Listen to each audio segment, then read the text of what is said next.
middle-aged man at your service. Been a couple of days, just been settling into this new Somersetian routine. I'm not sure that's an adjective or a noun or a verb, but that's where we are. And I wanted to just go through this kind of move-specific, but also middle-age specific new school run. Very settled into the old one. I'd been a governor at the old school. I'd taught there for a little bit as a teaching assistant. I like to say teacher when people are asking me my job history, because it sounds much more kudos than teaching assistant. But teaching assistant is an incredible job. Loved it. Woke up many times sweating with Mr. Williams going on in my head. But the the rewards I felt from doing the job far outweighed the utter terror of waking up with children saying your name, Mr. Williams, not Stephen, obviously, Mr. Williams, in my sleep, especially from those first few weeks when I was getting used to it. But yeah, so the old school I've done a lot at. I used to do the PAing. I don't know if you can imagine it. I'm quite shy and retiring, but I used to do the PAing. I did it once at the Summer Fete for the old school, but this new school, I now find myself back in the position of newbie. The kids have settled in fine, but now the hard thing is for the parents, specifically me, because obviously I worry most about myself because I'm very self-obsessed. And it's odd. I go into the playground with the kids. The kids go off, play with their friends, and I look around like, hello, anyone want to speak to me? Look, I've got these interests that you could probably gravitate towards. You know, I enjoy BMXing and conkers and breakdancing, Chinese burns, noddy tapping, stop the bus at cards. They can't see these, but in my head's going, all these magnetic attraction things in terms of grown-up friends in the playground. So that's what you want.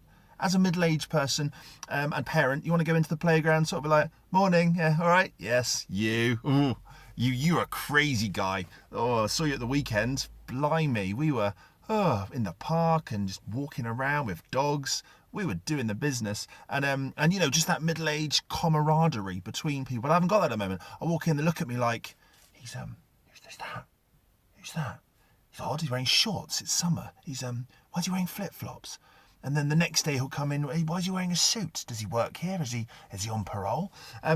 And just all those almost mistrusting things. I must be the new partner of an existing parent, or the real parent of a child here who's suddenly come to start seeing their dad. One of these, I'm not being political, just one of these unusual circumstances. It's not just the simple one of, it's the new dad of Ruby and George, the new children. There's an established hierarchy in that playground. I'm nowhere on it at the moment, and I'm not bothered about being perceived at the top, but just on it would be nice. At the moment, I'm just saying things to, that parents are walking past with their children, and I'm speaking extra loud to Ruby and George just so that people might overhear me and think, he's a humorous little tinker, isn't he? Let's be pals with him, and then we can hang out after the school run if I'm not out doing an NVQ job, and then we can build into a grown-up relationship. I'm very conscious. I do things on my hands all the time when I'm doing these videos.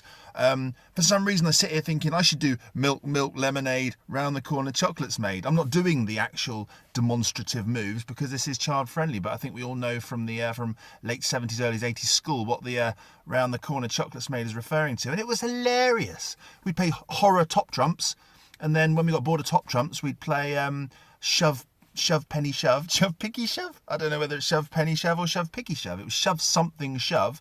And then we'd just stand around saying hilarious things like milk, lemonade, around the back, chocolates manufactured.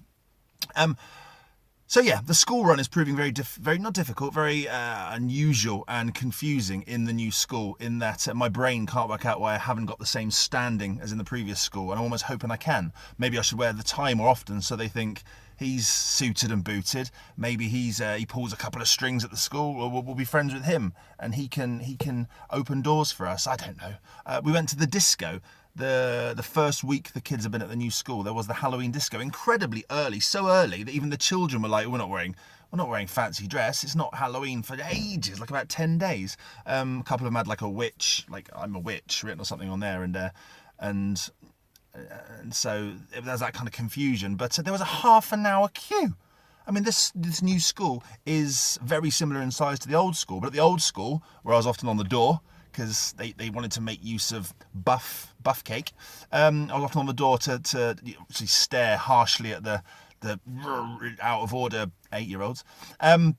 But this new one, there was the door policy. It was strange. You had to sign forms in there. I'm all for health and safety, but about half an hour we were waiting to get into a primary school Halloween disco. By the time we got to the front of the queue, there was about 5 minutes of the disco left. There wasn't time for anything to kick off, but the most that could have kicked off with children of that age is, a fight over who really loves who. They have written on their arms, etc. So, and finally, before I go, it's another 6 or 7 minutes. I do apologise, but I've been plumbing this afternoon. Middle-agedness forces you to do things that when you're younger you think, "What? That's incredibly difficult." My dad used to do it. He used to make it look easy. My dad was a DIY wizard. I'm not. I'm a DIY moron. I'm getting better, as I said previously in these, but today we had a leak. I'd installed the washing machine, lovely jubbly, all the pipes tidy. Jubilee clip, I know what that is. I went and asked for one. Have you got any Jubilee clips, mate? Oh, you have? Lovely. And have you got any U-bends? And I started asking for things I didn't even need, because I was getting really into the words. But so today, did the plumbing. It's like the Crystal Maze. It was like in the industrial zone. I had to fit all the pipes together to stop this drip. I did it. We stitched it back on. Lovely. Let's go and watch some Crossroads or something equally 80s on the telly.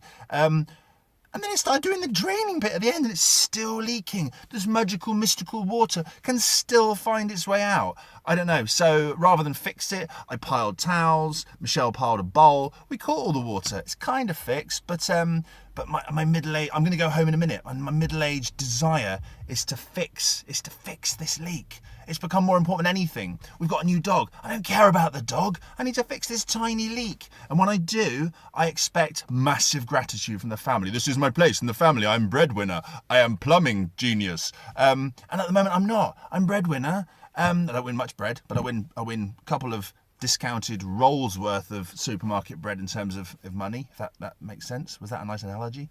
But I need to fix stuff. And so at the moment, I feel like they're not talking to me because I haven't fixed this leak. And so I need to fix the leak. If I can make Tonka toys when I'm a toddler, and I can put together Scalextrics, and I can do one side of a Rubik Cube and the line of colours, one line of colours all around the top of the other sides, I'll be damned if I can't fix this washing machine. So next time I speak to you, I will probably have George beside me. He wants to be in one of these. And also I will have fixed that blessed washing machine. Hot point. Yeah, all right. Bye.